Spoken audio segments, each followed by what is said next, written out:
Nah, judul yang ditawarkan, yang diberikan untuk saya bawakan pada kesempatan ini ialah dogma Maria diangkat ke surga dan relevansinya bagi jiwa-jiwa orang meninggal. Em, ya terus terang ini tema yang tidak mudah untuk dibahas. Ya, tidak mudah untuk dibahas. Tapi kita mencoba bersama kita dengan bantuan Roh Allah dengan doa Bunda Maria, saya yakin kita bisa masuk dalam misteri ilahi yang tentunya hanya dengan kasih karunia dan keterbukaan terhadap Roh Kudus kita mampu menyelaminya dengan baik. Pertama-tama saya ingin mau mengatakan bahwa banyak orang bertanya, apakah pengangkatan Maria ke surga itu memiliki dasar Alkitabiah atau ada teks kitab suci yang menerangkan bahwa Maria itu diangkat ke surga dengan jiwa dan raganya. Ya, harus dikatakan dengan rendah hati dan secara jujur, kita harus mengatakan bahwa kitab suci tak memberi informasi yang khusus tentang pengangkatan Maria ke surga.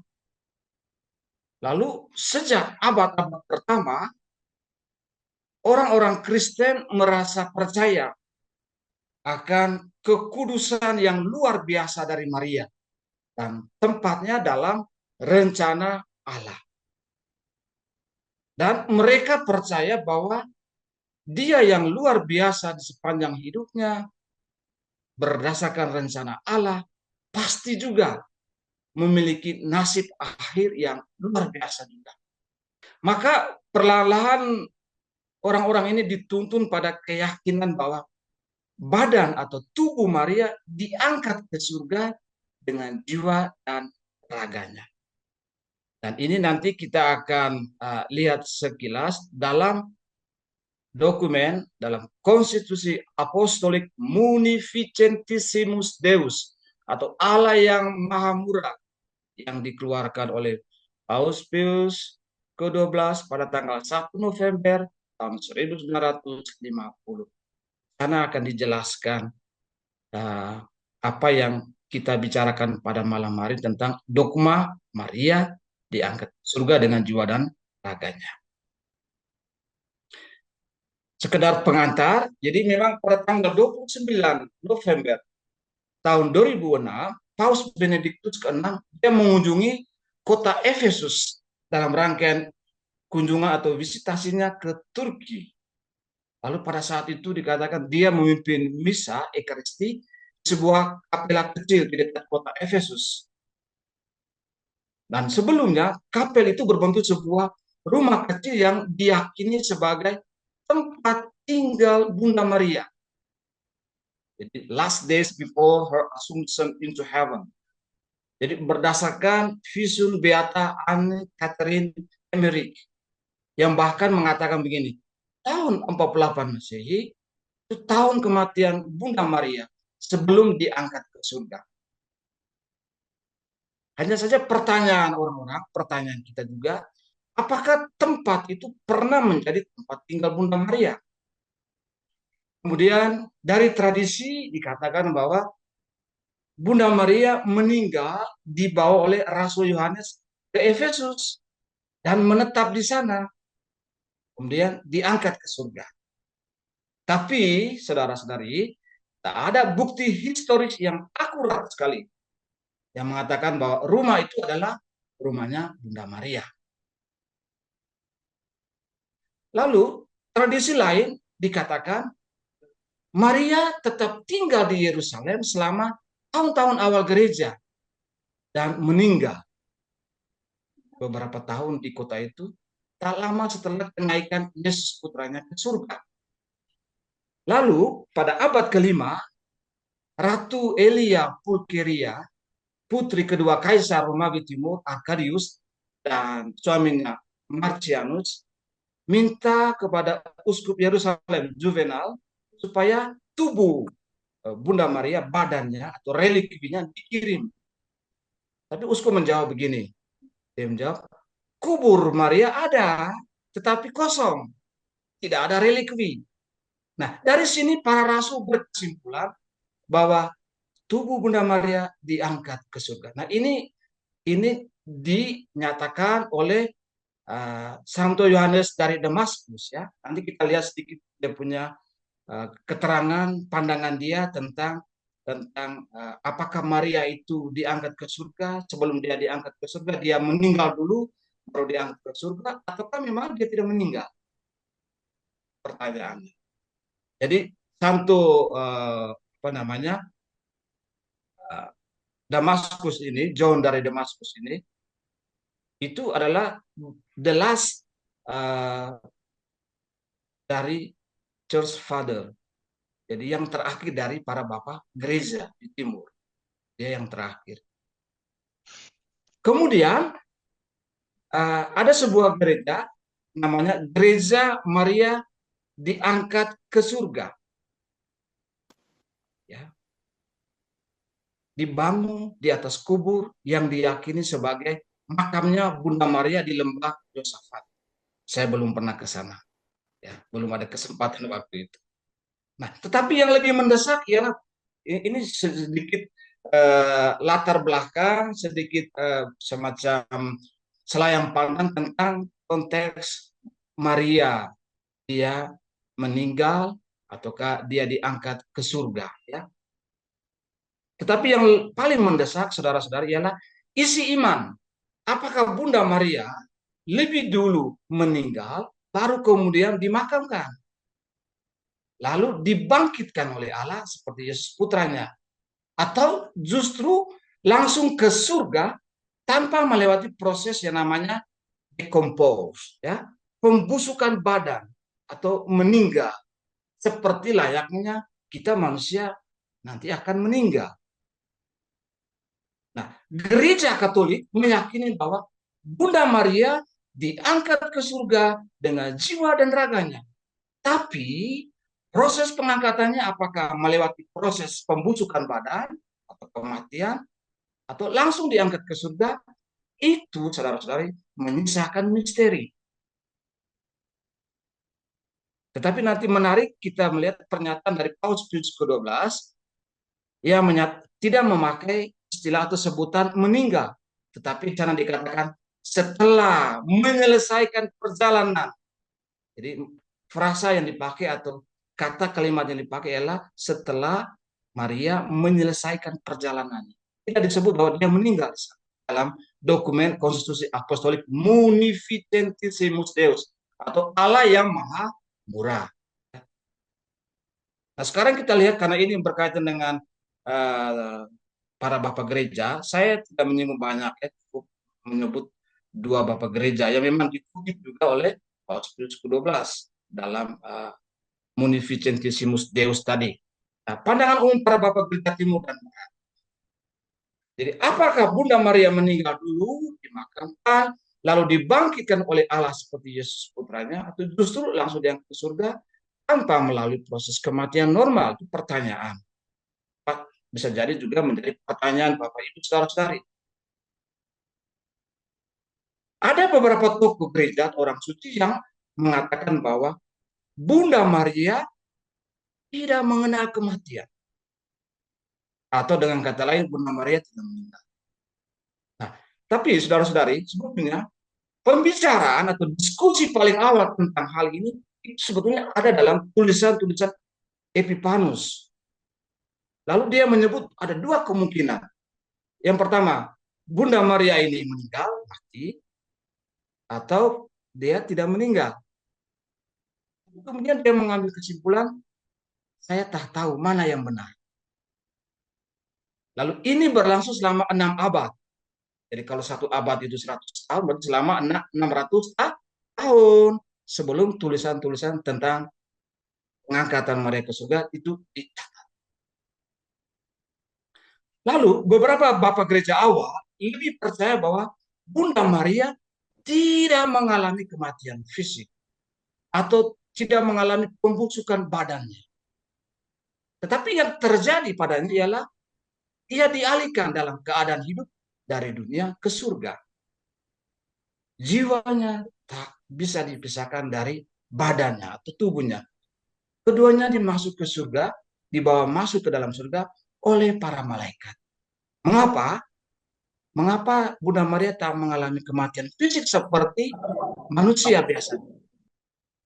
Karena bagi mereka, bagi para bapak gereja awal, kematian itu tidak lain adalah hukuman atas dosa manusia. Dan ini tak terjadi pada Maria. Mengapa? Karena menurut para bapak gereja timur, Bunda Maria itu imakulata, atau mereka menyebut istilah panagia, yang suci, yang murni, atau latuta santa. Seluruhnya kudus, seluruhnya murni. Maka logika pembusukan badan tidak terjadi pada Bunda Maria. Itu menurut para bapak gereja awal, ya. Karena dia tidak terkena oleh dosa, dia tidak mengalami hukuman atas dosa manusia, dan ini tidak terjadi pada dia bebas dari dosa.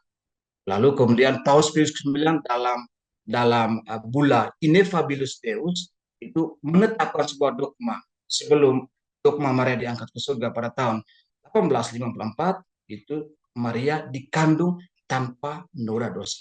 Dan dogma ini ada kaitan dengan dogma Maria diangkat ke surga. Ya. Nah, ada seorang penulis dia mengatakan begini, oleh karena Maria bebas dari dosa, dan oleh sebab itu kematian tidak terjadi padanya, mau mengatakan bahwa adalah tidak tepat bahwa Maria yang telah melahirkan Yesus, sang pemberi kehidupan pada dunia, harus menjadi korban kematian. Kristus yang telah menerima eksistensi jasmani darinya menyatakan syukurnya dengan memelihara tubuh bundanya secara pribadi. Nah, para saudara yang terkasih, walaupun dirasakan agak kabur, kebenaran isi iman bahwa Maria diangkat ke surga harus kita garis bawah. Itu tidak lahir dalam satu hari, saudara-saudara, tapi melalui suatu proses yang sangat panjang, dan juga dari berangkat juga dari banyak tradisi yang melatar belakangi. Karena dalam gereja Katolik kita tidak hanya percaya seperti saudara-saudara kita Protestan, ada 3 sumber kebenaran iman, berdasarkan pada iman, sola fide, atau berdasarkan pada kitab suci saja, sola scriptura, atau berdasarkan pada rama, sola gratia. Tetapi kita orang Katolik juga mendasarkan diri pada tradisi seperti, dan dari sana gereja melalui magisteriumnya menetapkan sebuah ajaran resmi dan seterusnya. Dogma Maria diangkat ke surga itu berangkat melalui dari proses yang sangat. Nah, isi iman itu, kita kembali pada pokok pembicaraan kita. Isi iman itu sudah dirayakan bersama-sama sebagai pesta iman secara liturgis. Dan ini dirayakan oleh gereja pada abad 5 dan 6. Lalu gereja timur merayakannya dengan nama Dormitio atau Dormition.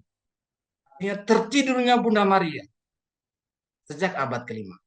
Lalu pada tahun 600 Kaisar Mauritius Flavius dia menetapkannya untuk dirayakan setiap tanggal 15 Agustus dan dirayakan secara mulia di Yerusalem. Lalu berkaitan dengan istilah Dormitio atau Dormitio ini, gereja timur mengatakan bahwa Maria meninggal dunia lalu diangkat ke surga. Jadi ada yang mengatakan dia tidak meninggal langsung masuk diangkat ke surga, ada yang mengatakan dia meninggal dunia lalu diangkat ke surga. Tetapi saudara-saudari, ingat, kita lihat bersama, kematian Bunda Maria itu adalah kematian yang sangat indah. Tidur sejenak, seperti kita menutup bola mata kita sekejap, ya. Lalu ketika terjaga sudah berada di dalam kemuliaan surgawi. Ya, Bapak Gereja dia menerangkan hal seperti ini. Jadi sebuah kematian yang dialami oleh Maria itu adalah kematian yang indah. Tidur sebentar. Makanya mereka memakai istilah dormitio. Nah, perayaan kematian atau tertidur dalam Tuhan, dormitio ini, dirayakan dengan gembira sebagai suatu kelahiran dalam suatu kehidupan yang baru. Lalu gereja Barat, gereja Katolik ya, gereja Katolik Roma, mulai merayakannya Dormition secara liturgis pada tahun 650 berdasarkan penetapan Paus Sergius I, Sergio I. Nah, lalu Paus Adrianus pertama, Adrian I, mengubahnya menjadi pesta Maria diangkat ke surga dengan badan dan jiwa. Jadi saudara-saudari, meskipun sudah ditetapkan paus dalam liturgi, ada dua paus tadi ya, ini belum menjadi sebuah ajaran resmi gereja. Maka iman akan peristiwa Maria diangkat ke surga dengan badan dan jiwanya itu lebih bersifat pie creditur. Jadi Anda boleh percaya, boleh juga tidak percaya. Karena belum merupakan dogma resmi yang mengikat seluruh anggota gereja untuk percaya. Kalau orang tidak percaya, itu ujung-ujungnya bisa dikeluarkan dari keanggotaan sebagai anggota gereja atau kasarnya di ekskomunikasi. Nah, sekarang penting kita melihat, jadi sebelum masuk kepada relevansinya untuk jiwa-jiwa yang meninggal, sebetulnya saya lebih suka tidak hanya jiwa-jiwa yang meninggal, tapi kita yang masih hidup harus melihat bahwa dogma Maria diangkat ke surga itu punya relevansi yang sangat kuat bagi kita yang masih hidup maupun mereka yang sudah meninggal. Tapi penting saya mengajak untuk melihat latar belakang munculnya konstitusi apostolik Munificentissimus Deus atau Tuhan yang Maha Murah. Jadi pesta iman tadi yang masih bersifat boleh percaya boleh tidak, pie creditur itu baru menjadi dogma resmi setelah ditetapkan oleh Paus Pius ke-12 tahun 51 November. Jadi dalam konstitusi apostolik ini Munificentissimus Deus, dogma yang ditetapkan oleh Paus Pius ke-12 itu sebetulnya didasarkan pada keistimewaan yang ada pada Maria, yakni sebagai seorang yang tak bernoda, tak bercela. Para bapak gereja itu menyebut sebagai panagia. Nah, apa itu dogma? Secara sekilas, dogma itu tidak lain adalah ajaran atau doktrin yang telah dibenarkan secara resmi dan berotoritas. Dan dogma ini tidak lain dalam satu hari, saudara-saudari. Prosesnya panjang. Lihat sejarah tadi, sejarah singkat. Panjang itu. Dan semua dogma itu harus kita katakan termasuk dalam sebuah ajaran. Tapi tak semua doktrin atau ajaran termasuk dalam dogma. Harus dibedakan ya.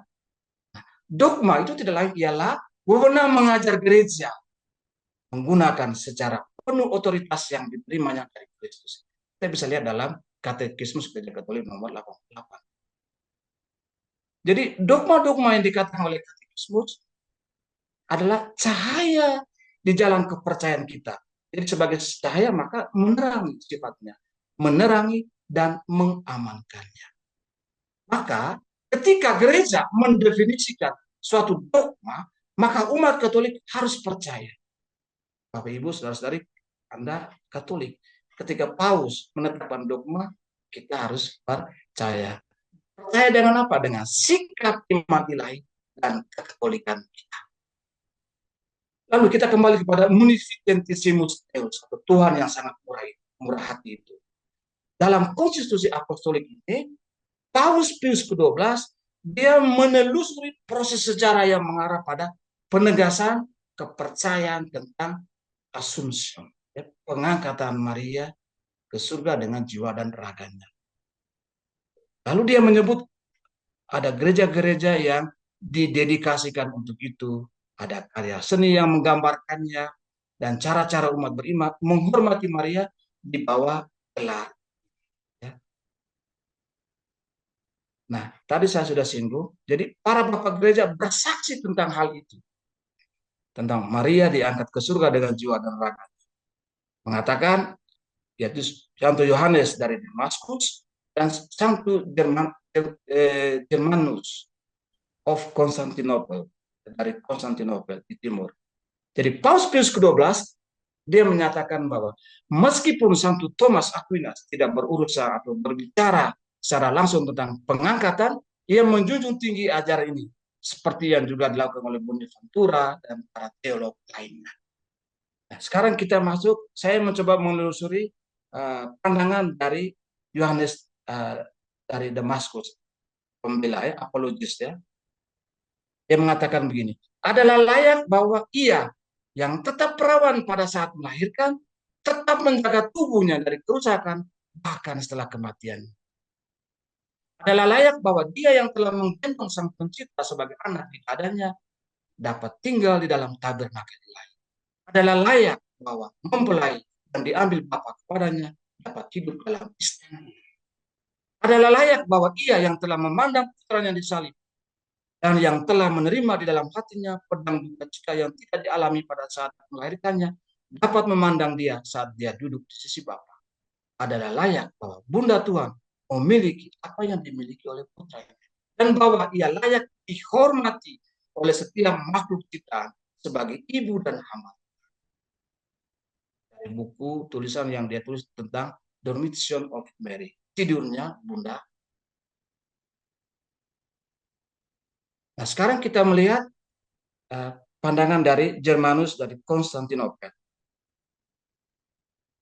Dia mengatakan begini. Dia menegaskan kesaksian dia, menegaskan bahwa kebenaran pengangkatan Maria ke surga, tubuh dan jiwa itu sebetulnya mudah diterima di gereja timur abad ke-8. Lalu Paus Pius ke-12 mengutipnya dalam Munificentissimus Deus yang mendefinisikan Assumpta sebagai dogma. Jadi gereja Katolik ini punya 4 dogma ya, untuk diketahui. Kita 2 dogma tradisional, Maria Theotokos, Maria Bunda Allah, dan Maria Sempre Virgine, Maria perawan selalu, keperawanan abadi Maria. Lalu 2 dogma modern, tadi saya singgung pertama, Ineffabilis Deus, ya, Maria dikandung tanpa noda dosa, dan yang terbaru, yang terakhir adalah dogma Maria diangkat ke surga. Itu sebagai dogma iman. Nah, kita kembali kepada Germanus dari Konstantinopel.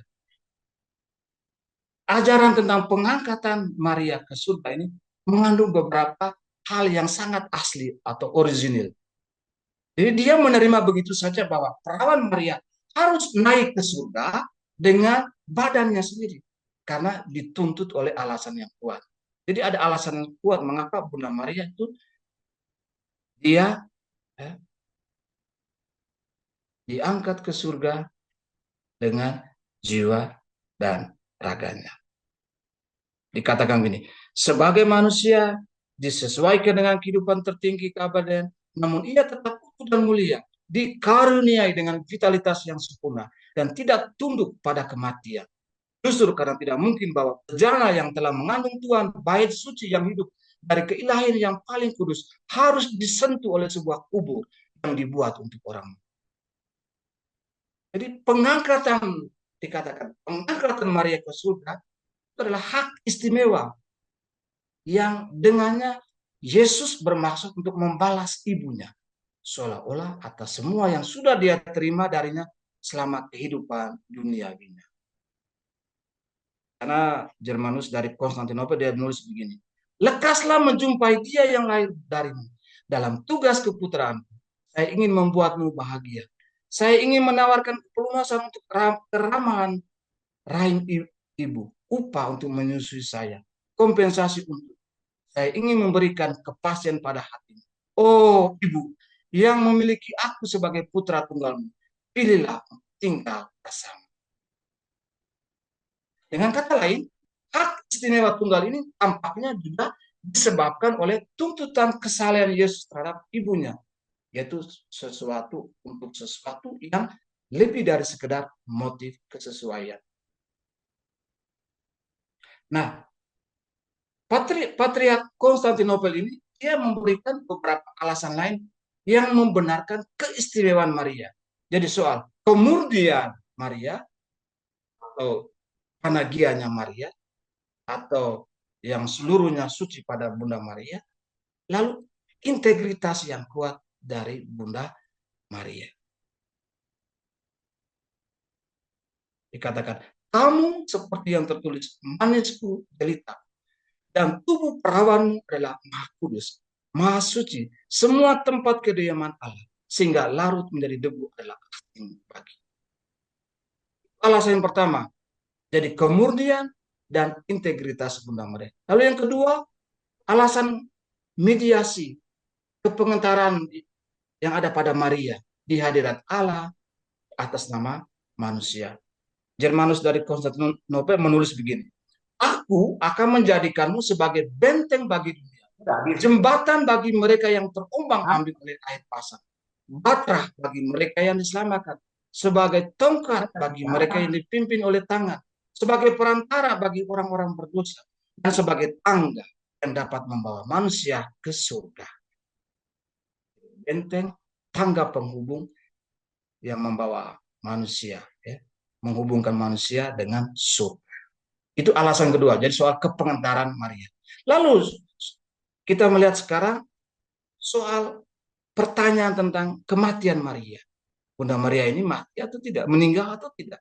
Germanus dari Konstantinopel menilai bahwa wajar Maria harus menghadapi pengalaman manusia sebelum pengangkatannya yang mulia ke surga. Walaupun engkau dikatakan gitu, walaupun engkau mengalami kematian yang tidak dapat dihindari oleh sifat manusia, namun matamu yang mengawasi kami tidak pernah. Jadi dia mengatakan Maria harus mati, mengalami kematian, didasarkan pada beberapa alasan ini. Yang pertama, didasarkan pada jurisdiksi universal, hukum kematian, yang darinya tidak ada makhluk yang dapat dikecualikan. Berarti Maria juga meninggal. Dikatakan, sesungguhnya engkau terlibat dalam kondisi manusiawi kami, sehingga engkau tak dapat menghindari perjumpaan dengan kematian. Umum bagi semua orang, sama seperti putramu sendiri, Allah segala sesuatu juga merasakan kematian. Jadi alasan pertama mengikuti jurisdiksi universal, hukum kematian yang dialami oleh semua orang, ya. Lalu yang kedua, dari situ muncul alasan yang kedua, bahwa kematian Maria itu tidak lain adalah nasib duniawinya, tidak bisa berbeda dengan putranya, dan juga ingin menghadapi kematian dan makam. Tapi pengalaman makam harus sampai pada kesimpulan yang mulia bagi Maria juga, seperti yang terjadi dalam peristiwa Kristus. Itu alasan yang kedua. Jadi Maria juga mengalami nasib sama seperti putranya. Alasan yang ketiga menurut Germanus dari Konstantinopel yang menjelaskan kematian Maria bahwa itu terjadi demi menegaskan kenyataan misteri penjelmaan Allah yang menjadi manusia atau misteri inkarnasi. Kita lihat alasan. Dikatakan begini. Bagaimana mungkin pembusukan tubuh telah mereduksi menjadi debu dan abu? Karena engkau melalui inkarnasi putramu telah membebaskan manusia dari kerusakan kematian. Dengan demikian engkau memisahkan dirimu dari hal-hal dunia, sehingga misteri inkarnasi yang luar biasa dapat benar-benar digaris. Memang engkau tidak menyingkirkan hal-hal dunia, sehingga akan diyakini bahwa Tuhan yang dilahirkan dari juga manusia yang lengkap, putra dari ibu sejati, dan bahwa ibunya sendiri tunduk pada hukum-hukum kebutuhan fisik. Ini adalah konsekuensi dari penglihatan ilahi dan norma-norma yang mengatur musim kehidupan yang. Maka, saudara-saudari, misteri kematian Maria dan pengangkatannya ke surga itu dikatakan oleh Germanus, disaksikan oleh para rasul yang meneguhkan kebenaran dengan baik. Dikatakan begini, dia menulis demikian. Kepergianmu tidak kekurangan saksi, tidurmu juga tidak salah. Surga menceritakan kemuliaan mereka yang berlari untuk menemui saat. Bumi menyajikan kebenaran tentangnya. Awan-awan berseru tentang penghormatan yang mereka berikan kepadamu. Dan malaikat-malaikat menceritakan tentang persembahan hadiah yang telah dicairkan kepadamu pada waktu itu. Para rasul berada di sisimu, di atas Yerusalem. Di sisi lain, Germanus dia secara tegas menggarisbawahi kenyataan ini bahwa pengangkatan Bunda Maria dengan jiwa dan raganya ke surga tidak mengganggu kehadiran rohani atau spiritual Maria di antara kita. Sekalipun Bunda Maria sudah diangkat ke surga dengan jiwa dan raganya, dia tetap menjadi ibu, tetap sebagai ibu kita. Perantara kita. Bunda Maria hadir dalam keadaan spiritualnya. Meskipun engkau pergi, engkau tidak memisahkan dirimu. Sorry, kembali. Meskipun engkau pergi, engkau tidak memisahkan dirimu dari umat Kristen. Engkau jalan yang menuntun pada kubur yang rusak. Sebaliknya, engkau senantiasa dekat pada mereka yang engkau panggil. Mereka yang mencarimu dengan penuh setia dapat gagal menemukanmu. Jadi pengangkatan Maria ke surga tidak mengganggu kehadiran dia secara spiritual, secara rohani di antara kita manusia. Jadi itu saya baru menjelaskan tentang pandangan para bapak gereja ya. Jadi secara singkat Santo Yohanes dari Damaskus, apologis tadi. Lalu yang kedua Germanus dari Konstantinopel. Karena ini dikutip oleh Paus Pius ke-12 yang menetapkan dogma Maria diangkat ke surga dengan jiwa dan raganya. Masih ada beberapa gereja lain yang juga memiliki pandangan, keyakinan tentang Maria diangkat ke surga dengan jiwa dan raganya. Kita melihat sekarang situasi di sekitar munculnya dogma ini. Nah, tentang situasi dunia di mana munificentissimus atau Tuhan yang Maha Murah itu diumumkan, Eropa dan dunia pada tahun 1950 sedang pulih dari kehancuran dua perang global. Lalu beragam ideologi dan sistem politik timur dan barat membangun penghalang ketakutan permusuhan yang luar biasa. Lalu kaum komunis menyalahkan gereja-gereja Kristen atas masalah dunia, terutama soal kemiskinan massal. Nah, untuk mencapai tujuan mereka tentang makanan, tentang roti kesejahteraan ya, bagi setiap orang, mereka percaya perlu sekali membasmi gereja-gereja dan menghancurkan tradisi-tradisi bangsa-bangsa untuk membajak apapun yang harus dilakukan dengan cara-cara lama. Dengan demikian berharap dapat membangun masyarakat yang baru, yang lebih baik dan sempurna di dunia ini. Akibatnya, gereja di timur mengalami penganiayaan yang parah. Lalu pada saat yang sama, pertumbuhan ekonomi di barat setelah Perang Dunia Kedua perlahan-lahan membawa bentuk materialisme dan sekularisasinya sendiri. Orang-orang mulai bertanya begini, apa yang bisa kita butuhkan dari gereja-gereja ketika hidup dirasakan begitu baik, sangat memuaskan, sangat makmur.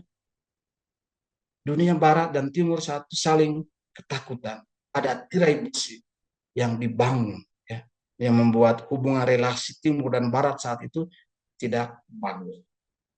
Dunia barat yang merasa aman dalam kehidupannya yang baik, merasa takut bahwa musuh kuat mereka di timur akan merebut kemakmuran ini dari dunia mereka. Nah, dalam situasi ini, dalam suasana ini, Paus Pius ke-12 dia menetapkan, memproklamirkan tahun 1950 sebagai tahun suci. Jadi tahun jubileum mengingatkan semua orang tentang tujuan mereka dunia, bahwa semua dipanggil pada kekudusan, semua dipanggil pada kesucian sebagai baik secara personal maupun secara masyarakat. Jadi seruan ini termasuk juga merangkai kembali tatanan sosial hidup kekristenan saat itu. Tubuh mistik Kristus adalah untuk menyadari hubungan timbal balik dengan orang lain dan bertindak bagi kebaikan semua. Nah, pemakluman tentang pengangkatan tubuh jiwanya Maria ke surga itu, saudara-saudari, kemudian harus mengingatkan manusia Kristen, manusia Kristiani akan nasib. Sebagai orang kudus pertama dan terkemuka, Maria mencontohkan apa artinya hidup di dalam Kristus dan berbagi nasib. Jadi tadi sekarang kita melihat ajaran gereja tentang dogma ini. Jadi tadi saya sudah singgung, Paus Pius ke-12 memulai munificentissimus atau Tuhan yang Maha Murah ini dengan menyajikan perkembangan historis ya, ajaran tentang pengangkatan Maria. Jadi pertama-tama sebetulnya dia berbicara dalam konstitusi apostolik ini, dia mengatakan tentang berbicara soal keadaan situasi devosi Maria secara umum. Dalam nomor 2 di sana dikatakan kesalehan terhadap perawan Bunda Allah berkembang dan setiap hari tumbuh lebih bersemangat. Dan hampir di mana-mana di bumi itu menunjukkan indikasi kehidupannya lebih baik dan lebih suci. Lalu tadi saya singgung, bula ineffabilis Deus, bula tentang Maria dikandung tak bernoda, tanpa noda dosa, itu sebetulnya mengajarkan kepada kita hak istimewa Bunda Maria. Tetapi tak menunjukkan hak istimewanya dalam kaitannya dengan perjuangan sehari-hari kaum Kristen. Jadi Bunda Maria juga dia tampaknya melewati pencobaan-pencobaan dalam hidup. Tetapi dia sendiri bisa juga dapat membantu kita jika kita memintanya. Dengan pengangkatan dia ke surga, itu mengatakan bahwa Bunda Maria sudah melewati proses sebagai manusia hidup di dunia. Tetapi meskipun dia diangkat ke surga dengan jiwa dan raganya, dia tetap membantu kita dalam hidup. Dalam nomor 14 dari dokumen itu, Munificentissimus Deus itu, Paus Pius ke-12 dia menunjukkan begini, bahwa Rawan Maria sepanjang perjalanan siarannya di bumi menjalani kehidupan yang terganggu oleh kekhawatiran, kesulitan, dan kesedihan. Jadi Bunda Maria seperti kita manusia, dia adalah manusia, ya, mengalami situasi nasib seperti kita manusia. Dia tahu apa artinya menderita. Hak istimewanya tidak dimasukkan untuk menjauhkannya dari kita sekali. Lalu dokumen ini menyatakan bahwa selain ketakberdosaan Maria, Tuhan memberikan hak istimewa lain. Apa itu, saudara-saudari? Tubuhnya yang tak bercela, yang tidak berdosa, tempat tinggal Yesus Kristus juga tidak akan mengalami kerusakan. Nah, Maria menerima hak istimewa yang dimiliki oleh Allah yang paling memelihara sedemikian rupa, sehingga kecuali dia, tidak ada yang diciptakan oleh Allah selain kodrat manusia Yesus Kristus yang pernah mencapai tingkat ini. Jadi betapa istimewanya Bunda Maria, saudara-saudari. Allah beri hak istimewa kepada Bunda Maria. Tubuhnya yang tak bercela dan tidak mengalami pembusukan, mengalami pembusukan dalam dirinya. Karena keistimewaan tadi dikandung tanpa noda dosa. Tapi kita lihat definisi yang paling ketat tentang pengangkatan Maria ke surga itu seperti ini. Dengan otoritas Tuhan kita Yesus Kristus, dari Rasul Petrus dan Paulus yang berkati, dan dengan otoritas kami sendiri, kami memaklumkan, menyatakan, dan mendefinisikannya sebagai dogma yang diungkapkan secara ilahi. Bahwa Bunda Allah yang tak bernoda, Maria selalu perawan, setelah menyelesaikan perjalanan hidupnya di dunia, diangkat tubuh dan jiwanya ke dalam kemuliaan surga. Kalau lihat di sini, seperti saya singgung pada bagian awal, Paulus justru tidak menyebut Maria meninggal. Dia tidak. Tetapi dia mengatakan setelah menyelesaikan. Kata yang dipakai justru setelah menyelesaikan perjalanan hidupnya di dunia ini.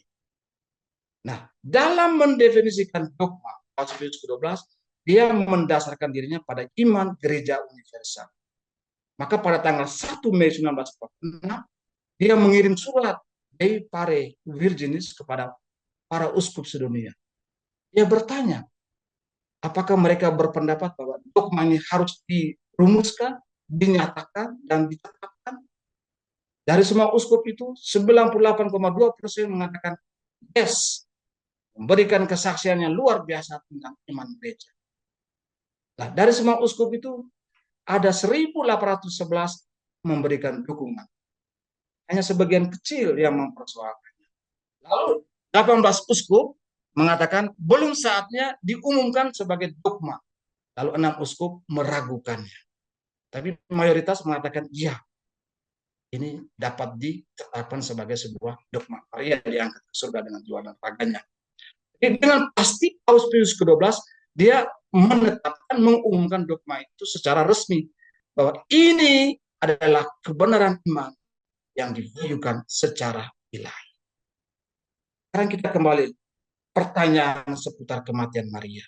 Jadi sebenarnya tadi itu lihat pandangan para bapak gereja, lalu apa yang disampaikan oleh Paus Pius ke-12. Nah, itu sebetulnya ada sesuatu yang bisa menimbulkan pertanyaan demi pertanyaan tentang kematian Maria. Jadi dalam mendefinisikan pengangkatan Maria, Paus Pius ke-12 membuka pertanyaan tentang kematian Maria. Maksudnya begini, dia tidak membahas apakah Bunda Maria telah meninggal atau tidak, tetapi tadi seperti yang sudah saya katakan, hanya menyatakan bahwa dia, yakni Maria, telah menyelesaikan perjalanan hidupnya di dunia ini. Nah, pertanyaan klasiknya,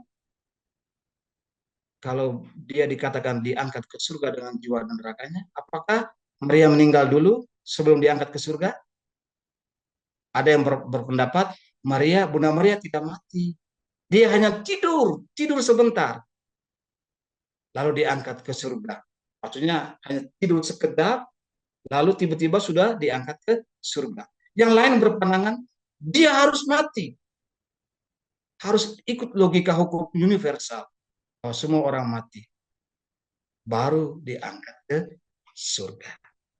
Tapi lihat dokumen Munificentissimus Deus artikel 44 tidak memakai sebutan meninggal atau mati, tetapi setelah menyelesaikan perjalanan hidupnya di dunia. Jadi sesuai dogma itu, Maria diangkat ke surga sesudah kematiannya. Namun dokumen Munificentissimus Deus tadi menekankan keistimewaan pada Maria, yaitu pada proses dalam tubuhnya. Maka seturut hukum alami setelah kematian, tubuh itu harus rusak, badan kita itu harus hancur. Dan seturut iman akan digabungkan kembali dengan jiwanya yang mulia pada akhir zaman. Tapi saudara-saudari, Allah menghendaki bahwa perawan Maria terberkati dikecualikan dari hukum universal ini. Maka berkat keistimewaan yang unik ini, Maria secara penuh mengatasi dosa oleh perkandungan yang ternoda. Sehingga akibatnya Bunda Maria tidak tunduk pada hukum dasar dalam pembusukan kubur. Ia tidak perlu menunggu sampai akhir zaman untuk penebusan tubuhnya seperti kalian. Jadi keistimewaan pada Maria itu memungkinkan Maria tidak tunduk pada hukum jasad dalam pembusukan di dalam tubuh. Jadi sekali lagi saudara-saudari, dogma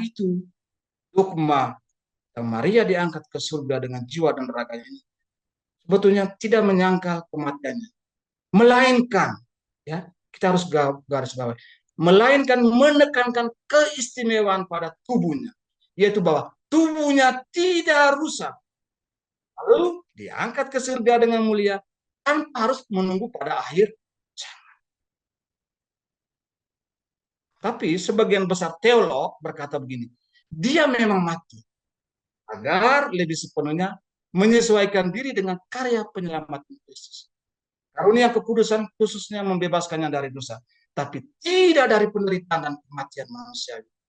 Di Kalvari, dia menyatukan dirinya dengan penderitaan.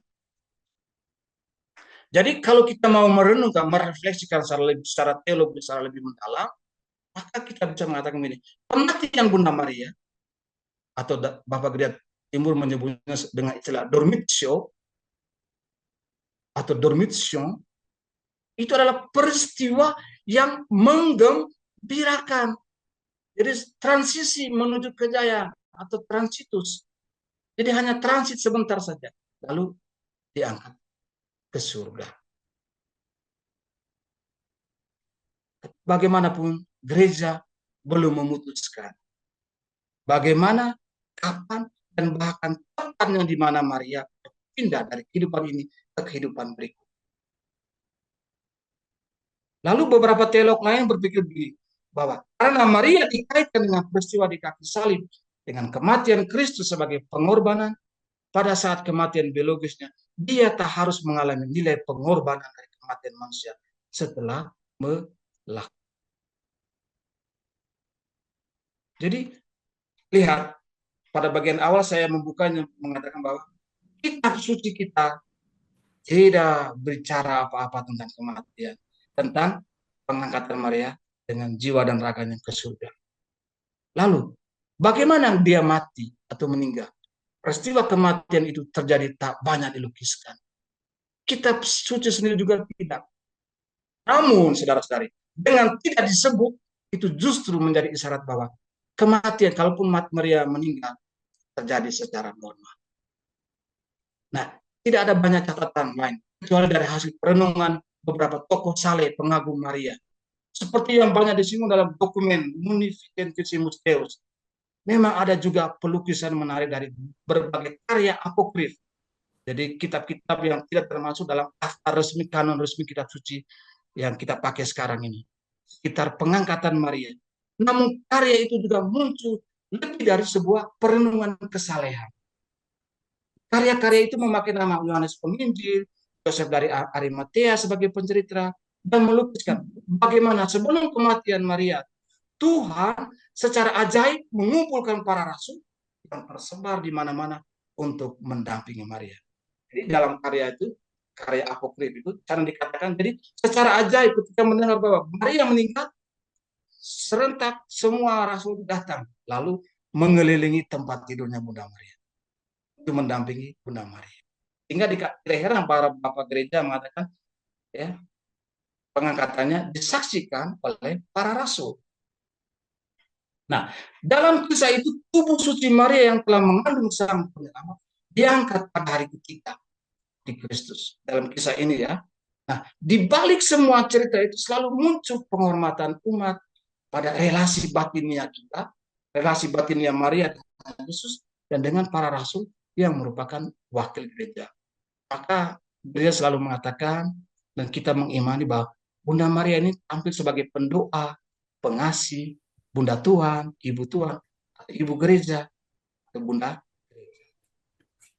Dan keutamaan rohani inilah yang menjadi perenungan gereja di sepanjang zaman. Lihat sekarang reaksi dunia. Kita lihat saudara-saudara kita yang Protestan, bagaimana reaksi mereka dan juga umat Kristen lainnya. Nah, jadi setelah dogma ini diproklamirkan, dunia Kristen pada paruh kedua abad ke-20 bereaksi. Banyak umat Katolik merasa bangga, senang bahwa Bunda Maria telah mencapai hak istimewa ini. Sementara umat Kristen lain berkata, ini terlalu jauh. Bunda Maria tidak mencapai apa-apa. Sementara kaum evangelis mengatakan dogma Maria diangkat ke surga dengan jiwa dan raga itu tidak relevan karena terlalu menonjolkan Bunda Maria, figur Maria. Bagi mereka, Yesuslah, Kristuslah yang harus diutamakan. Dan dogma ini adalah buatan paus tanpa dasar kitab suci yang kuat. Jadi kalau kita melihat pernyataan ini, betul bahwa mereka hanya mendasarkan diri pada teks kitab suci. Kalau kitab suci tidak mengatakan, berarti dogma itu tidak betul. Berarti demikian, karena gereja Katolik selain mempercayakan diri pada kebenaran wahyu kitab suci, tapi juga pada tradisi-tradisi suci. Ya. Sebagai tanggapan, pemeriksaan lebih dekat terhadap ajaran pengangkatan Maria menggarisbawahi pentingnya ini. Kita harus garis bawahi. Karena ini relevansi yang mau kita bawa pulang malam ini. Nilai tubuh manusia. Dan membangkitkan atau menyalakan iman pada kebangkitan kita semua di masa depan.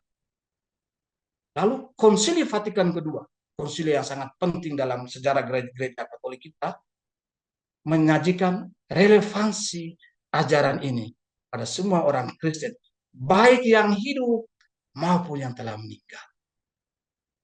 Dalam pengangkatannya, seperti dalam aspek lain dari kepribadian yang dikaruniai Allah, Maria adalah sosok gereja yang disempurnakan melalui persatuan dengan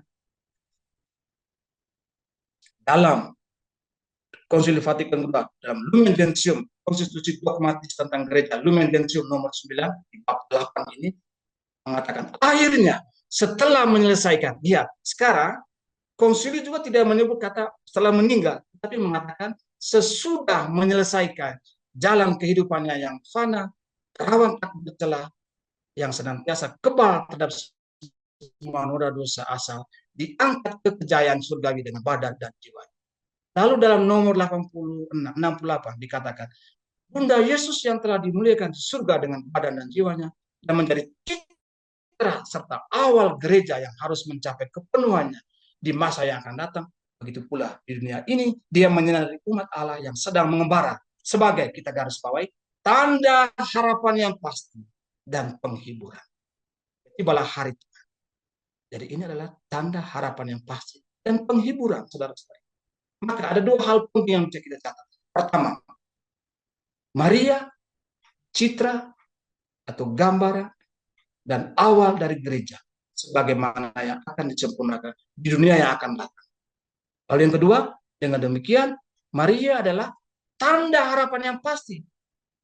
Tanda harapan untuk Bapak Ibu, tanda harapan untuk saya, tanda harapan untuk gereja, dan penghiburan bagi kita sekalian, bagi umat Allah selama bersiara di bumi ini, selama perjalanannya di bumi ini. Itu konsili mengatakan demikian. Lalu gereja Katolik juga menyampaikan hal yang sama. Jadi akhirnya para tak bernoda tidak pernah terkena oleh segala cemas putus asa sesudah menyelesaikan perjalanan hidupnya.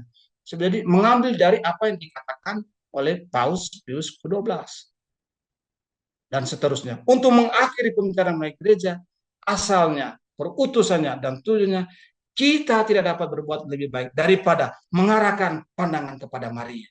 Padanya kita dapat merenungkan gereja dalam misteri, dalam persiaran imannya, dan dalam bentuknya pada akhir perjalanannya di tanah air. Di sana gereja dinantikan Maria dalam pemulihan Tritunggal Maha Kudus dan tak terbagi dalam persekutuan dengan semua orang kudus. Gereja menghormatinya sebagai bunda Tuhannya dan sebagai bundanya sendiri.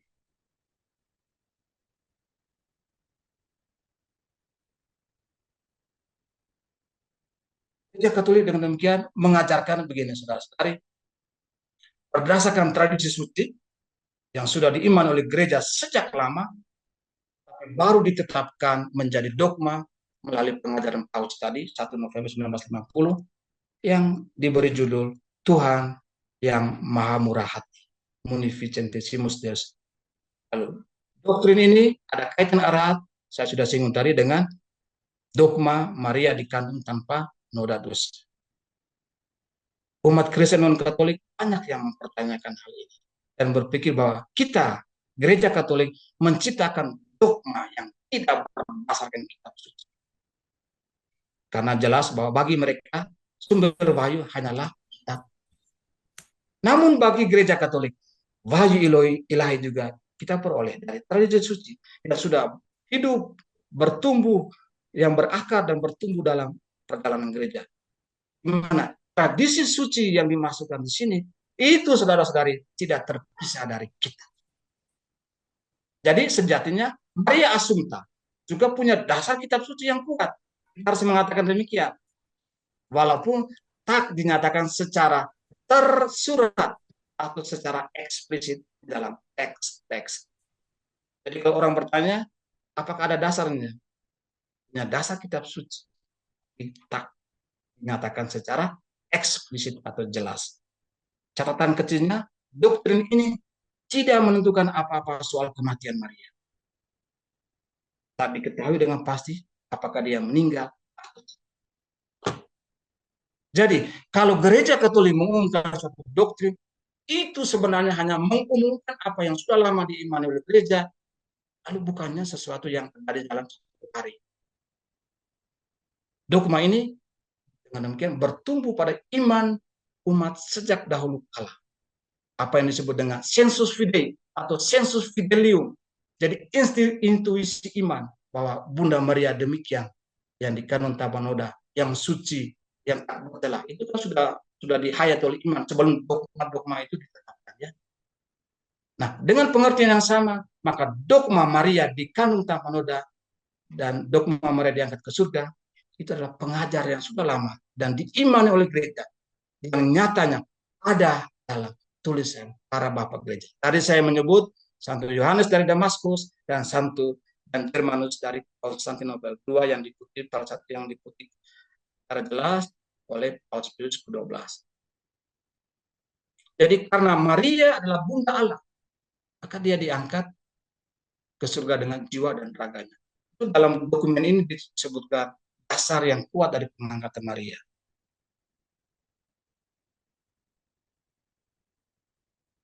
Nah, selain itu, lihat para kudus juga mengajarkan hal ini. Antonius Padua, Thomas Aquinas, Albertus Magnus, Bernardinus, Robertus Belarminus, Petrus Canisius, Alfonsus Maria Ligori, dan juga disinggung Paus dalam dari nomor 26 sampai 36 yang menjelaskan, mengatakan bahwa Bunda Maria diangkat jiwa dan raganya ke dalam surga. Nah, sekarang kita masuk pada relevansinya. Ini yang mungkin yang ditunggu-tunggu, ya Ibu Rosi dan teman-teman. Apa relevansi dogma Maria diangkat ke surga bagi jiwa-jiwa yang meninggal? Sebetulnya saya harus tambahkan bagi kita juga dan mereka yang meninggal. Nah, umat Katolik mengatakan, melihat bahwa peristiwa Bunda Maria diangkat ke surga mengandung makna yang mendalam, baik yang masih bersiara maupun yang telah meninggal, maupun bagi yang masih adalah purgatorium dalam api penyucian. Dan ini adalah peringatan akan pengharapan kita, akan kebangkitan badan di akhir zaman. Di mana kita sebagai orang beriman, jika hidup setia dan taat kepada Allah, maka kita pun akan mengalami yang dijanjikan. Bahwa kita akan diangkat ke surga, tubuh dan jiwa, untuk nanti bersatu dengan Dia dalam kemuliaan surga. Maka dogma Maria Assumpta bukan semata-mata doktrin atau ajaran untuk menghormati Maria, melainkan ajaran yang mau menunjukkan bahwa Bunda Maria adalah anggota gereja yang pertama yang diangkat ke surga. Tetapi kemudian ada yang bertanya, bagaimana dengan Henok dan Elia yang tidak diangkat ke surga? Soal lain lagi. Nah, jika kita hidup setia melakukan perintah Allah dan bersatu dengan Kristus seperti Bunda Maria, kita pun pada saat akhir zaman nanti diangkat ke surga, jiwa dan badan seperti Dia. Dengan diangkatnya Bunda Maria ke surga, maka Ia yang telah bersatu dengan Yesus akan menyertai kita di dunia ini maupun yang ada dalam api penyucian dengan doa. Karena berpegang bahwa doa orang benar besar kuasanya, maka betapa besarlah kuasa doa Bunda Maria yang telah dibenarkan oleh Allah dengan diangkatnya ke surga. Sejak murid yang dikasih Yesus, Yohanes, membawanya ke rumahnya, ke dunianya, Maria mulai menjadi bagian utuh dari dunia rohani kita orang Kristiani. Maka kita juga membawanya ke dunia spiritual, ke dalam kehidupan rohani kita masing-masing. Karena kita mengakui Dia sebagai ibu rohani kita dan teladan tetap bagi hidup kita sekalian.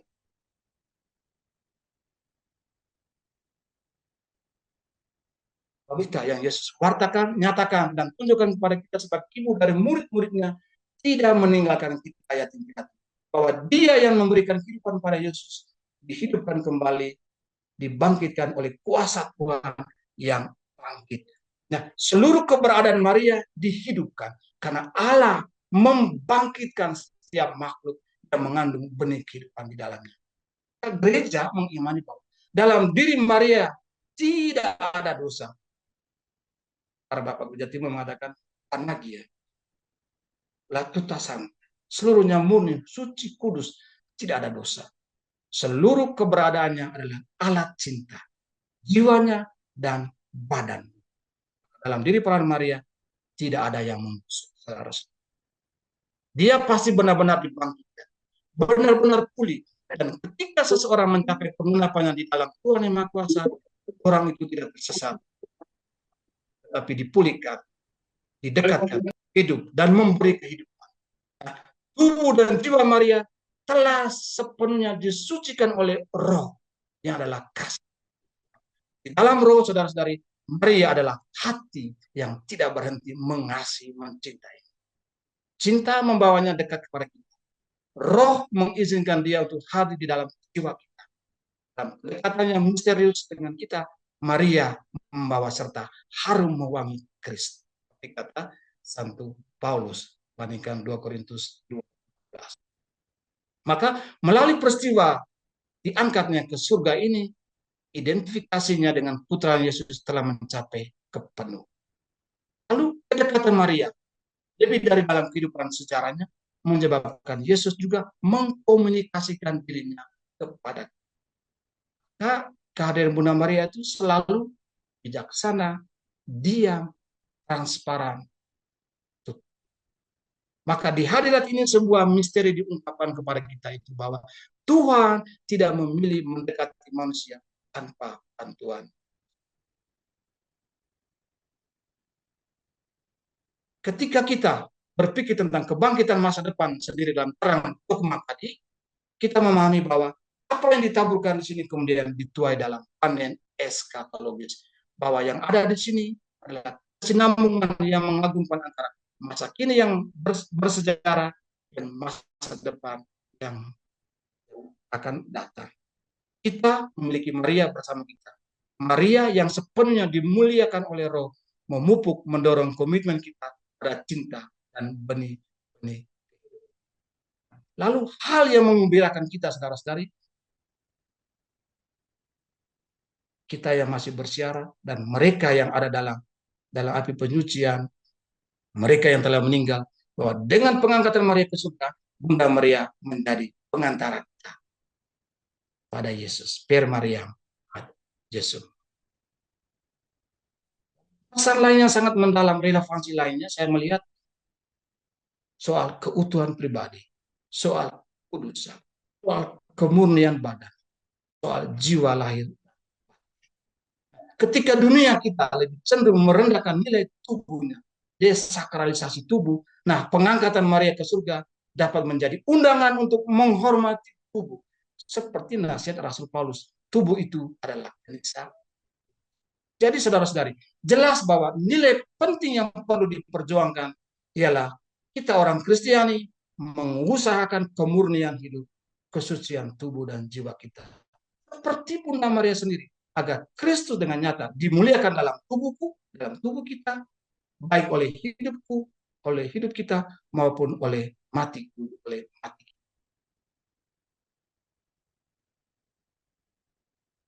Maria dan gereja relasinya tak terpisah. Konsili Vatikan II melalui Lumen Gentium mengatakan Maria adalah simbol, ikon gereja dari semua umat Kristen. Maria bukan sekedar manusia Kristen pertama dan anggota gereja terkemuka, tapi dia adalah paradigma, model gereja berkenaan dengan keinginan Allah dapat tercapai dalam dan melalui gereja. Maka konsekuensinya dengan merefleksikan rahmat Tuhan pada Maria, kita semua, baik yang masih hidup ini maupun yang sudah meninggal, memahami karunia yang diberikan pada kita. Jadi dogma Maria Assumpta menunjuk pada karunia mendalam bagi siapa saja yang percaya kepada kebangkitan badan. Angkatan Maria bermakna, saudara-saudara, dan mengingatkan manusia Kristen tentang hidup seseorang lebih dari sekedar jiwanya. Apapun kelemahan tubuhnya, kejatuhannya dalam dosa, tubuhnya sendiri tetap baik dan menjadi bagian akhir dari ketika kepenuhan penebusan datang, itu juga mencakup tubuh kita, saudara-saudara, bukan hanya jiwa kita sebagai manusia. Maka kita sebagai orang Kristen kita punya harapan orang Kristen bukan keabadian jiwa saja, tapi juga kebangkitan badan.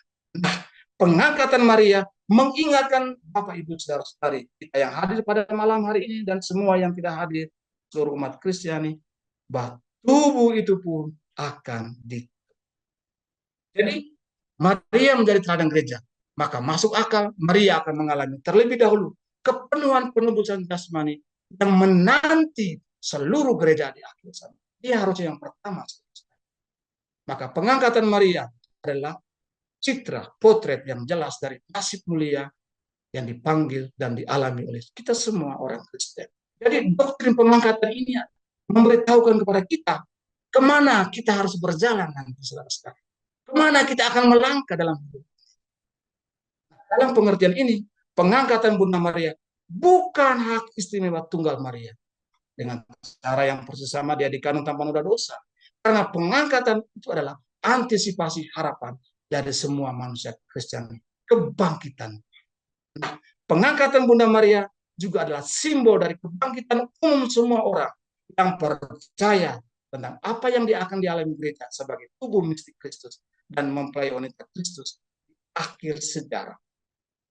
Lalu pengangkatannya mulia, Santa Peran Maria telah mulai memerintah bersama Kristus, seperti yang akan dilakukan semua orang Kristen pada kebangkitan orang mati. Ini saudara-saudari sangat mulia, karena itu mencontohkan kuasa Kristus dalam menebus ibunya secara menyeluruh, secara total. Wah, penebusan di mana kita berharap untuk berbagi, mengalami juga para saudara. Maka sampai saat itu, seperti yang diingat oleh Lumen Gentium nomor 68, sementara itu Bunda Yesus telah dimuliakan di surga dengan badan dan jiwanya, dan menjadi citra serta awal gereja yang harus mencapai penuhnya di masa akan datang. Begitu pula di dunia ini, ia menyinari umat Allah yang sedang membara sebagai tanda harapan yang pasti dan penghiburan sampai tibalah. Maka pada bagian akhir ini saya ingin mengatakan begini, saudara-saudari. Dogma ini sangat dalam maknanya. Hidup kita, perjalanan kita di masa-masa yang akan datang. Kita melihat Maria, di sana ada harapan dan penghiburan yang pasti akan kejayaan hidup bersama Allah di dalam kerajaan surga. Pemulihan Maria bukan hanya pemulihan bagi putranya, melainkan juga pemulihan bagi kita para pengikut. Baik yang masih di dunia ini maupun yang telah meninggal, yang dalam api penyuci. Pengangkatan Maria merupakan antisipasi untuk pengangkatan semua pengikut. Lalu pengangkatan Maria ke surga, hiburan yang mengembirakan. Harapan pasti dan hiburan bagi gereja secara menyeluruh yang sedang bersiara, yang telah meninggal, yang ada dalam api penyucian. Jadi saudara-saudari, Bunda Maria yang telah dimuliakan Allah ini, dia menjadi tanda bayangan dan permulaan gereja yang sempurna yang akan, atau boleh saya bahasakan, sudah dimulai tapi belum penuh, ya. Janji keselamatan paripurna seperti Bapa sempurna adanya juga sudah dimulai paling tidak dalam diri satu orang anggota gereja. Maria juga anggota gereja seperti kita, tapi sebagai anggota gereja dia sebagai yang paling unggul dari semua makhluk. Nah, janji itu tentunya menjadi alasan yang amat kuat bagi setiap kita pengikut Kristus untuk ambil bagian dalam kebangkitan Tuhan. Dan Maria adalah orang pertama yang mengalami hal. Semoga dogma Maria Assumpta menyertai hidup Bapak Ibu Saudara-saudari, menyertai karya panggilanmu, perutusanmu masing-masing. Ave Maria, Deus. Sekian dan terima kasih.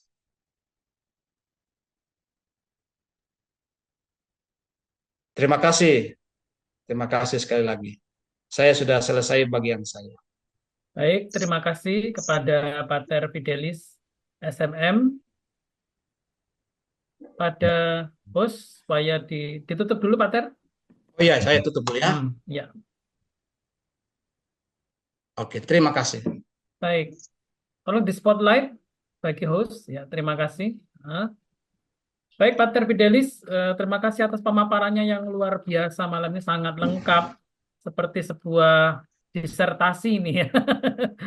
Membicara tentang dogma Maria Assumpta tadi ya, memang itu tidak muncul dalam sehari semalam ya, tapi proses yang panjang, bahkan dimulai pada awal abad-abad gereja ya. Tadi ada pandangan dari Bapa Gereja Timur dan Barat, Santo Yohanes Damaskus dari Barat, Santo Germanus dari Konstantinopel, ya. Lalu bagaimana situasi yang melatar belakangi dogma Maria Assumpta itu, dan kemudian sampai proses pemaklumannya, dan kemudian bagaimana relevansinya bagi gereja dan juga bagi orang yang meninggal, jiwa-jiwa meninggal sudah dibahas tadi. Ada beberapa poin yang menarik ya Bapak Ibu untuk diperhatikan tentang relevansi tadi. Saya kutip sebentar untuk mengingatkan kita bahwa dogma Maria diangkat ke surga ini adalah memberikan pengharapan kita ya akan kebangkitan badan di akhir zaman ya. Kalau Bunda Maria sebagai manusia ya, dia juga dimuliakan oleh Tuhan, kita juga memiliki pengharapan yang sama. Kemudian juga sebagai manusia kita yang hidup, Bunda Maria itu ibu sekaligus teladan kita bagi kita dalam mencapai kekudusan. Kemudian juga tadi dikatakan bahwa kehadiran Maria sungguh-sungguh kehadiran yang hidup dalam menyejarah dalam kehidupan kita. Ia hadir dalam kebijaksanaannya, dalam heningnya, dalam transparan dan keterbukaan hatinya kepada Tuhan. Kemudian Maria menjadi model penyucian diri manusia. Kemudian Maria menjadi karunia besar bagi yang percaya pada kebangkitan badan. Kemudian juga Maria menjadi teladan gereja dan sebagainya. Luar biasa, mendalam tema yang disampaikan Pater Dr. Fidelis SMM malam ini. Maka karena waktu, saya buka termin tanya jawab Bapak Ibu. Silakan bagi yang menulis di live chat ini, di chat kolom chat ataupun langsung bisa. Saya baca dulu yang dari chat ya. Oh ya, ucapan terima kasih Romo untuk materinya tentang dogma Maria Assumpta itu dulu. Pertanyaan silakan Bapak Ibu yang mau, boleh saya Ada yang buka. request, Romo? Pak Hmm? Kuku? Ada yang Iya, request? Pak Kuko ya. Langsung aja Pak Kuko. Ya, silakan. Selamat malam semuanya. Terima kasih Romo Fidelis ya. Pertanyaan saya yang sedikit mengganggu di dalam Roma itu ya mengatakan bahwa Yesus adalah kebangkitan sebagai yang pertama yang sulung. Yesus adalah sebagai Tuhan kita ya, yang sebagai Tuhan yang menyelamatkan. Tapi Maria hanya ditidurkan dan tidak mengalami kematian. Hanya dikatakan setelah peziarannya selesai, maka dan seterusnya. Apakah itu tidak membuat the big question bagi awam seperti kami ini? Terima kasih Romo, karena disertasinya bagus, pasti Romo kan summa cum laude. Ya, Romo Fidelis langsung saja ditanggapi, silakan. Suara tadi agak terputus-putus saya, mungkin karena sinyal saya, atau bisa diulang lagi dari Roma atau gitu. Dari di surat Roma itu kan dikatakan bahwa Yesus adalah Buah yang sulung kebangkitan.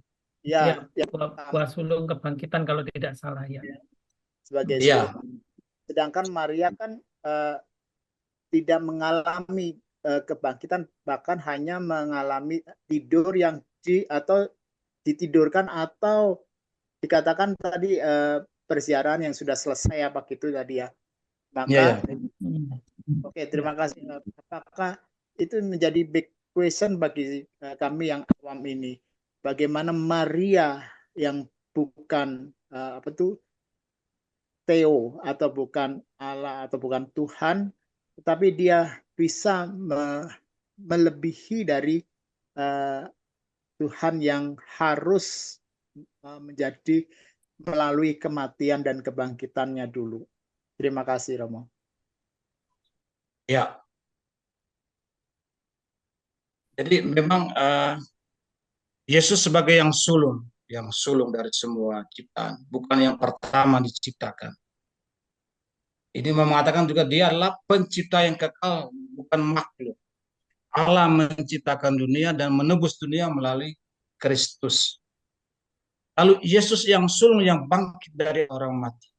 Yesus disebut sebagai yang sulung yang bangkit dari antara orang mati. Bahwa Yesuslah yang telah menaklukkan maut. Jadi Yesus itu adalah Salvatore, penebus, bukan Maria. Jadi yang menebus kita itu Allah. Allah yang menebus kita dari dosa. Tetapi pada Maria itu terjadi keistimewaan. Allah memberikan keistimewaan luar biasa pada Maria, bahkan sudah sejak dalam kandungan ibunya. Dia disucikan, dimurnikan. Nah, kalau sudah sejak awal Bunda Maria mengalami keistimewaan rahmatnya yang luar biasa, maka pada akhir hidupnya juga pantas Bunda Maria mengalami keistimewaan yang luar biasa pula. Dan Maria, para bapak gereja timur, mereka mengatakan dia mengalami logika mengikuti logika hukum universal, mau mengalami kematian seperti Kristus putranya. Jadi ingat, dogma Maria diangkat ke surga ini sebenarnya harus kita bedakan, mau menjelaskan bahwa yang terjadi pada Kristus itu dia dia naik ke surga itu dengan kekuatannya sebagai orang Allah. Sementara Maria ini dia butuh pertolongan Allah. Bunda Maria itu adalah yang makhluk seperti kita manusia, tapi punya keistimewaan. Keunggulannya ini, keistimewaan ini yang dikaruniai, yang Lukas 1 ayat 26 sampai 38 itu, yang penuh rahmat itu menurut Origenes, satu-satunya makhluk di muka bumi yang memiliki kepenuhan rahmat hanya ada pada Maria. Maka betapa istimewanya Bunda Maria.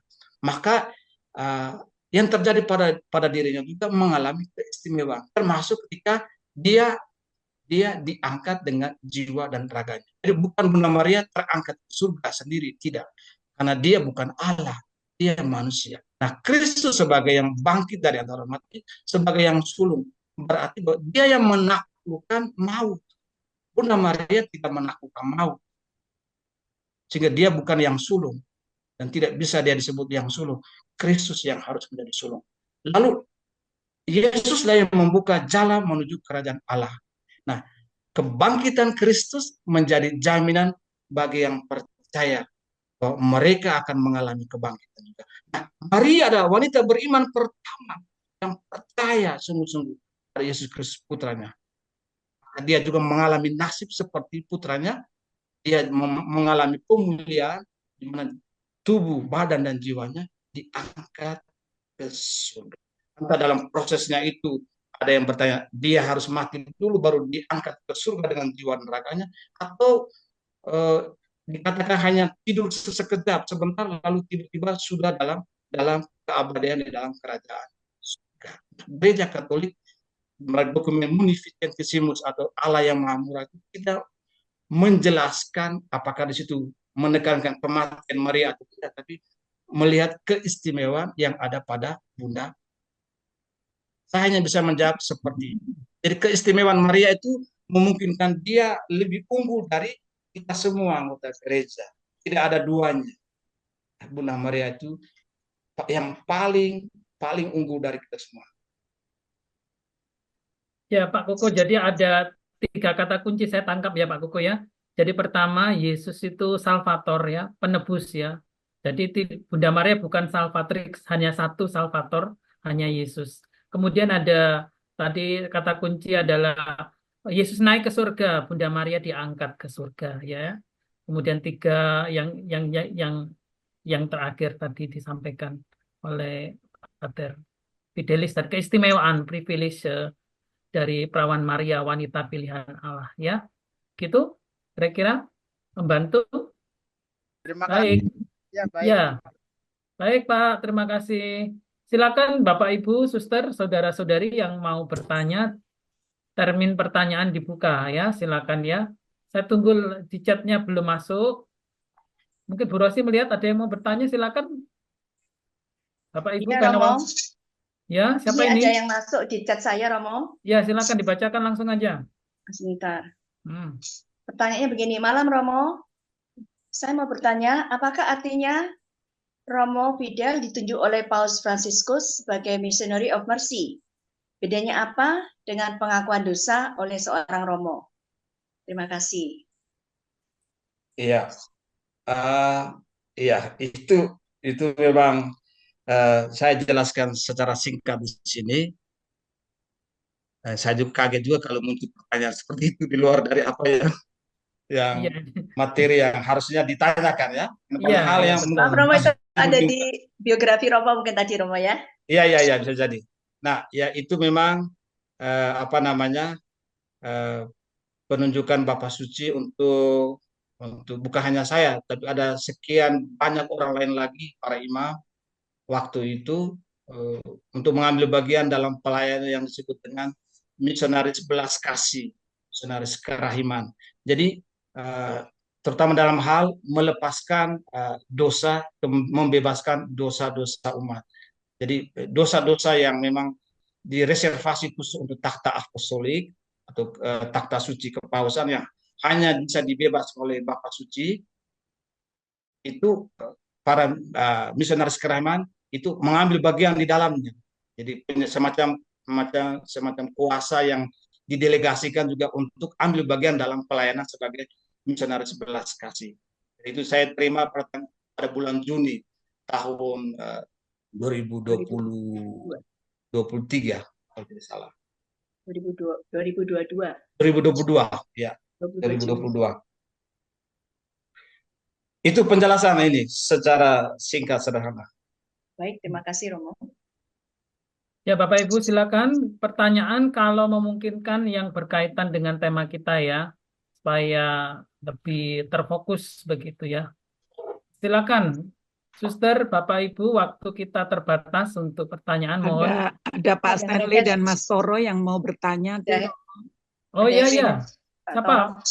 Mas Pak Toro siapa? Ciamis. Pak Toro dari Ciamis. Iya, Pak. Tadi Pak Stanley Pak. dulu ya mungkin ya. Oh, Pak Stanley, Romo Stanley tadi. Pak Iya. Stanley. Pak Stanley Ya, terima boleh? kasih. Pak Stanley Ya, silakan. Terima kasih. Mohon maaf video saya mati. Terima kasih Pak Fidel untuk pengajaran ya. Tadi disampaikan bahwa untuk menjadi dogma ini merupakan proses yang panjang. Dan selama proses ini juga telah terjadi beberapa penampakan yang disetujui oleh gereja. Ini yang kalau saya lihat di tahun 18 ribuan saja ada 4 itu yang terjadi di Prancis. Dan salah satunya itu di Lourdes tahun 1858, di mana Bunda Maria menampakkan dirinya kepada Bernadette dan menyatakan dirinya sebagai yang tak bernoda. Nah ini mungkin menurut saya bukan suatu kebetulan. Karena tahun 1854 itu dogma mengenai Maria dikandung tanpa noda dosa itu sudah diresmikan oleh Paus. Dan 4 tahun kemudian ternyata ada penampakan di Lourdes yang Bunda Maria menyatakan dirinya sebagai yang tak dikandung tanpa noda. Pertanyaan saya, apakah dengan penampakan-penampakan ini juga turut mempengaruhi dogma dari Bunda Maria diangkat ke surga? Terima kasih. Ya, saya langsung jawab ya. Boleh? Ya, silakan Pak Ter, langsung jawab. Ya, itu lihat.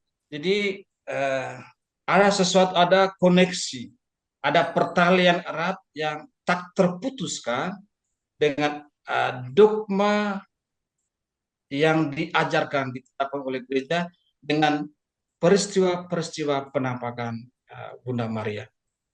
Jadi, kita ingat dogma Ineffabilis Deus ya, Maria dikandung tanpa noda dosa, itu pada tahun ditetapkan, dikeluarkan pada tahun 1854. 4 tahun kemudian Bunda Maria menampakkan diri kepada seorang wanita, seorang gadis di Prancis, di Lourdes, bernama Bernadette Soubirous ya. Itu secara jelas sebetulnya mau menegaskan, menggarisbawahi pernyataan gereja melalui Paus Pius ke-9 yang mengeluarkan bulla Ineffabilis Deus, Maria dikandung tanpa dosa. Maka yang di sana dikatakan Maria itu yang dia menyebut diri sebagai Immaculée, yang tak bernoda. Dan itu mau menegaskan ajaran gereja yang sudah dikatakan. Jadi Bunda Maria sendiri, Bapak, Bunda Maria sendiri yang menegaskan bahwa memang dia adalah benar-benar yang tak bernoda, Immaculata. Jadi ada koneksi, ada pertalian, ada hubungan yang erat antara satu pihak dogma yang dikeluarkan oleh Paus Pius ke-9 pada tahun 1854 dengan penampakan Bunda Maria sendiri pada tahun 1858. Itu ada beberapa kali. Dan intinya di sana dia mengatakan Maria mau menunjuk kepada dunia melalui wanita gadis yang dia tampakkan itu, Bernadette Soubirous, bahwa dia adalah yang tak bernoda, yang tak bercela. Itu gampangannya saya hanya bisa mengatakan ini. Jadi Maria justru dia mengafirmasi atau menggarisbawahi, menegaskan apa yang diajarkan, ditetapkan oleh gereja tentang dirinya. Jadi bukan orang lain lagi yang menggarisbawahi. Maria sendiri yang mengatakan hal itu. Ya, jadi Pak Stanley, penampakan Maria itu meneguhkan dogma yang telah ditetapkan oleh gereja ya, bahwa Maria adalah dikandung tanpa noda dosa. Dalam penampakan di Lourdes dinyatakan demikian. Terus kemudian saya kira sangat logis banget bahwa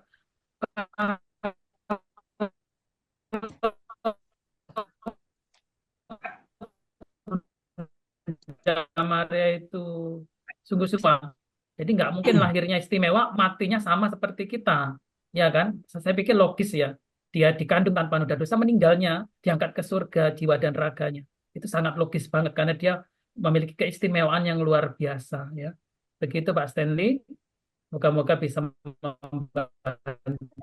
Terima kasih jawaban dari Terima kasih, Dr. Fidel. Terima kasih, Dr. Robi. Sama-sama.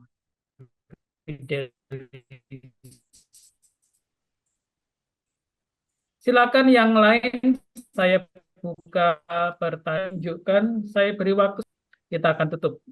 Bapak Ibu Oke. silakan, ini kesempatan emas Ya, ya. Romo. Ya, ini Pak siapa ini? Pak Toro. Ciamis. Iya. Terima kasih Romo Robi, terima kasih MCI yang udah menyelenggarakan webinar ini. Bahan pemaparannya Romo Fidel bagus Oh sekali. iya, Bapak Iya, Ciamis silakan. terima kasih. Langsung Semoga suara pertanyaannya, saya Pak. terdengar Iya. jelas.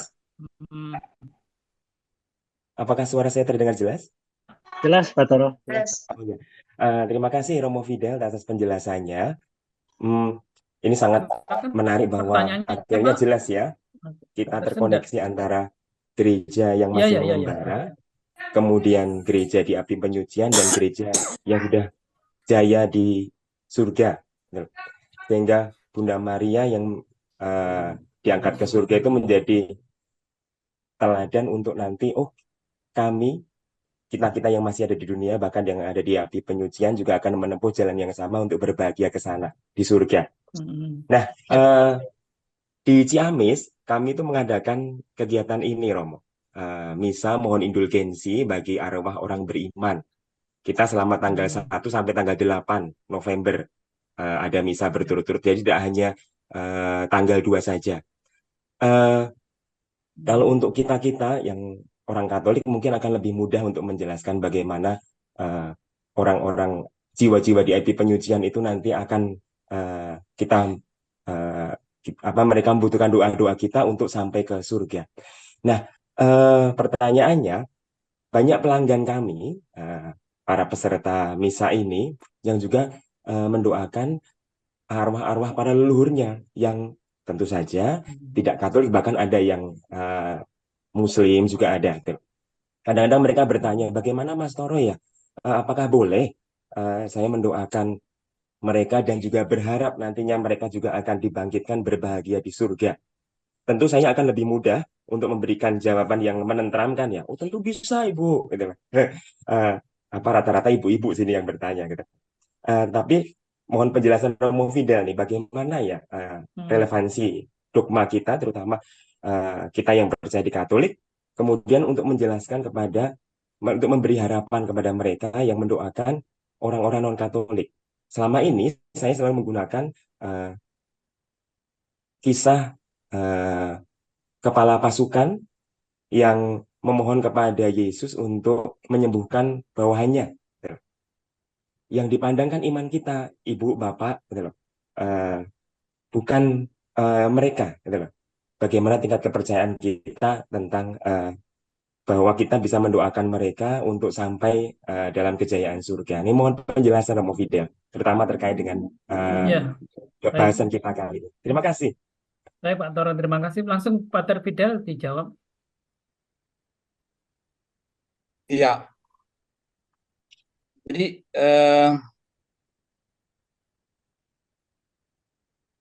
misalnya ada sebuah dalam doa syukur agung, misal arwah dalam doa syukur agung ketiga, setelah mendoakan mereka yang wafat atau yang diperingati wafatnya, dilanjutkan dengan ungkapan doa, sudilah menerima dengan rela ke dalam kerajaan saudara-saudari yang telah meninggal